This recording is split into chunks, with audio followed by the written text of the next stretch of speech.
I was sitting in Starbucks in Doha looking out at the water in the middle of a lush green park when I tapped my son on the leg and pointed to a group of men out for a morning stroll. "That's the Taliban," I said. He looked at me in disbelief, but I assured him it was indeed them. They were unmistakable and a regular sight in the Qatar capital. I had seen Taliban members in the local supermarket and in hotel lobbies. This was when Donald Trump was negotiating with the militants to pull out American troops. The Taliban negotiating team had set up operations in Doha, like any other diplomatic mission. Then the discussion was about power sharing, the Taliban and the Afghan government brokered by the US, with a helping hand from Pakistan and the Qataris. Of course, we now know the Taliban was playing a longer game, winding down the clock before they could recapture Afghanistan. They knew they could see off the Americans, and the Afghan forces would be no obstacle. As the Taliban saying goes, "You have watches, we have time." The talks predictably hit a stalemate.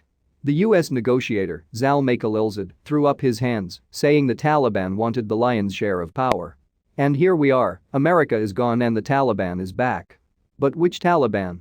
Is this a rerun of the 90s when it imposed its harsh version of sharia?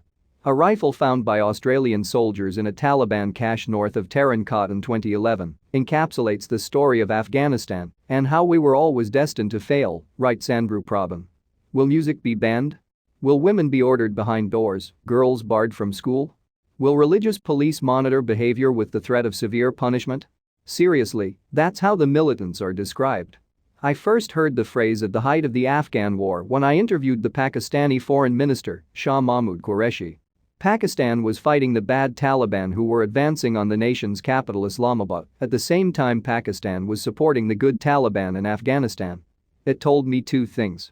The Taliban is not a monolithic organization, it is riven with factions and deadly rivalries, and local commanders could go rogue, and nations like Pakistan will cut whatever deals suit their interests. It made for uncomfortable bedfellows.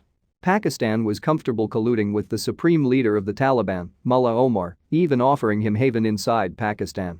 This is the same Mullah Omar that had shielded Osama bin Laden as the al-Qaeda leader plotted the 9/11 attacks on the United States that triggered the Afghan war. This is while Pakistan also signed up as an ally of the United States in the war on terror. Pakistan was taking American money to track down and kill the very Taliban leader it was hiding.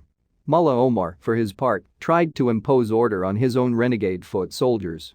At one point he dispatched one of his closest lieutenants to deliver a new code of conduct.